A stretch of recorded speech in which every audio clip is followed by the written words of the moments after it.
Hello everyone, ಎಲ್ಲರೂ ಹೇಗಿದ್ದೀರಾ? ಚೆನ್ನಾಗಿದ್ದೀರಲ್ಲ ತಾನೇ? ನಾನು ಕೂಡ ಚೆನ್ನಾಗಿದ್ದೀನಿ. ನೀವು ನನ್ನ ವಿಡಿಯೋ ನೋಡಲಾರ್ದ ಒಂದು ವಾರನೇ ಆಯ್ತಲ್ವ?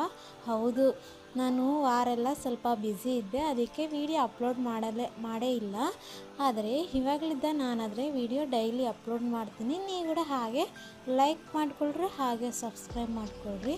ಯಾಕೆ ಈ ಹಣ್ಣು ತೋರಿಸ್ತಿದ್ದಾಳೆ ಅಂತ ಅಂದ್ಕೊಂಡಿದ್ದೀರಾ?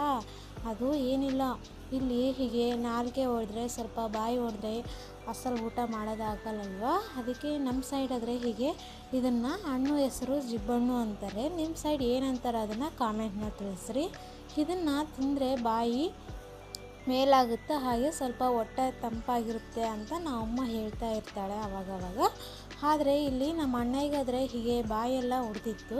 ಹೀಗೆ ಜಿಬ್ಬಣ್ಣು ತಗೊಂಬಂದಿದ್ದೀವಿ, ಇಲ್ಲೇ ಹೊರಗಡೆ ಹೀಗೆ ಇದ್ದರೆ ತಗೊಂಡು ಬಂದಿದ್ದೀವಿ. ಇದನ್ನು ತಿಂದರೆ ಬಾಯಿ ಎಲ್ಲ ಮೇಲಾಗುತ್ತೆ ಅಂತ ಅಂತಾರೆ. ನಿಜವಾಗ್ಲೂ ಮೇಲಾಗುತ್ತೆ. ನೀವು ಕೂಡ ಹಾಗೆ ಯಾರಿಗೇನಾಗಲಿ ಬಾಯಿ ಹೊಡೆದಿದ್ರೆ ಹೀಗೆ ಟ್ರೈ ಮಾಡಿ.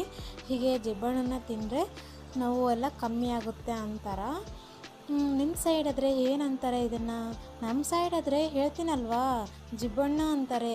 ನಿಮ್ಮ ಸೈಡ್ ಆದರೆ ಈ ಹಣ್ಣು ಹೆಸರು ಏನಂತಾರೆ ಅದನ್ನು ಚಿಕ್ಕದಾಗಿ ಕಾಮೆಂಟ್ನಲ್ಲಿ ತಿಳಿಸ್ರಿ. ಓಕೆನಾ? ಈ ವಿಡಿಯೋ ನಿಮಗೆ ಇಷ್ಟ ಆದರೆ ಪ್ಲೀಸ್ ಲೈಕ್ ಮಾಡಿಕೊಳ್ರಿ, ಸಬ್ಸ್ಕ್ರೈಬ್ ಮಾಡಿಕೊಳ್ರಿ ಫ್ರೆಂಡ್ಸ್. ಓಕೆ, ಬಾಯ್.